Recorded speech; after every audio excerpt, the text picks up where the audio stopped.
This one is titled, Am I the Astronaut for Calling My Sister a Powder Whore? A whore? The H is silent. Whore. I'm 18 female. I live with my parents and my sister, Joanne, 23 female. Joanne has a powder habit, and she claims it's normal in her job, and it's just the lifestyle of chefing, yada yada. I know we have some chefs in chat. Is powder problem like common? Is it common in your world?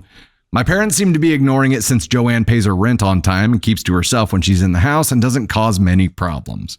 I'm a college student on a government grant, and I'm in college Monday through Friday up until 5 to 6 p.m., and working isn't really an option for me right now, so I don't go out much and I spend all my money on college supplies. Joanne doesn't seem to understand this and is always asking to borrow money and whatnot. Oof. I always say no because it works out that I only have 40 euros every week to spend on college stuff and travel to college.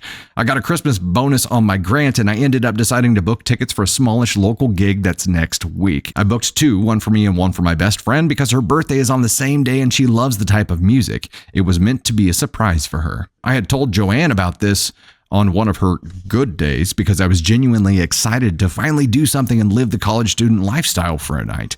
The tickets were digital on an account shared with my parents. Joanne had asked for the login, telling them that she wanted to book tickets to something, but she was lying and used it to sell my tickets for powder money. Are you shitting me? That ain't cool. That ain't cool. I didn't find out until I had gotten the email to confirm that the tickets were sent to someone else, and I was really confused at first. I checked and they were sent to someone I know Joanne knows. I went straight to her when she got home and asked what the F she did. She tried lying, but I showed her proof that it went to someone she knows and told her I wanted my money back then and there. She told me it was gone already. Yeah, she snorted it. I lost my mind and started yelling at her because it wasn't fair. My mom was just in from work, and I was screaming at my sister, who was crying at that point, saying she was sorry and she didn't know it would upset me this much. Bullshit.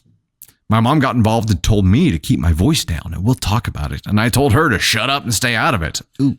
I ended up saying something along the lines of, why is it fair that you get to do this to me when I've never even drank alcohol or smoked? Why does the powder whore get to be the golden child, but not me? My mom stepped in and put a stop to it then and there. My sister had started screaming back at me for what I called her. My mom said that was out of line and she made a mistake. I told my mom her mistake cost me the only night out I'll have been able to have all year, so she should hear about what I have to say. My mom thinks I was in the wrong for what I said, and my sister won't even look at me, even though it's been 3 days and I've tried apologizing. Am I the astronaut? If someone stole your tickets and sold them to fund their addiction, it would probably be pretty freaking upsetting. Mom... She just made a mistake. Does mom not know that this is an addiction? Does mom not know that this is a recurring thing? That's my question here. We have a top comment. Top comment on this is NTA. I think you need to look your mom in the eyes when your sister isn't around and say, Mom, your oldest daughter is always broke from buying powder and other things she stole from her family, her sister, to buy illegal things. Saying that she just made a mistake is unfair and disingenuous. The longer you wait to acknowledge her problem, the worse it will get. She ruined my only night out and a birthday gift to a dear friend. You can try to sweep all of this under the rug, but it won't stay there. For sure it won't stay there. For sure it's not going to stay there. It is not going to stay there at all. If your sister stole your tickets and sold them so that she could fund her habit, I don't think it matters what the thing is. I don't think it matters what she sold it for. The fact that she has an addiction that is controlling her behaviors is the issue here, right? And mom is in denial, either knows and just doesn't want to admit it because that means it's on her to do some work and figure out how to unravel this mess. It's not her responsibility, but it kind of is. She's living with her, and it's your child. If your child had an addiction problem, you would feel compelled to try to help them overcome that, right? Or at least address it to pave a path to a solution.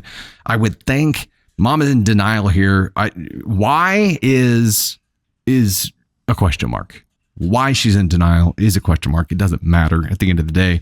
Right now, your other child is being harmed for it. And that's when mom becomes an asshole, because the denial is allowing one of your children to be harmed and affected negatively while the other one goes unchecked. That's a problem. So you can be in denial, but as soon as it gets to the point where it's causing direct harm to other family members and you do nothing, then you're enabling. Denial can be enabling behavior too. This is not okay. Sister knows it's not okay, but as many addictions do, it overrides all logic, right? It overrides all logic. She would steal and do whatever she needed to do to be able to fund this addiction because the addiction has the steering wheel. Mom, in my opinion, is one of the major issues here because she's enabling. So the question here, am I the astronaut for calling my sister a powder hooer? No, you are not the astronaut at all for calling her that. That's what happened. I mean, you can call her it doesn't matter. You're not the astronaut for saying what you said. Mom, I mean, clearly sister she's the addiction is overriding all logic. It is in control. Obviously, she's in ASCON 1 territory right now. I want to talk about mom, though, because the denial that is allowing all this crap to happen is the main thing where there needs to be a pivot and there can actually be a path to a solution. The quickest path to a solution would come from a behavior change with mom, in my opinion. Andy says addiction is super hard on parents of addicts. Mom isn't correct to side with the addict, though.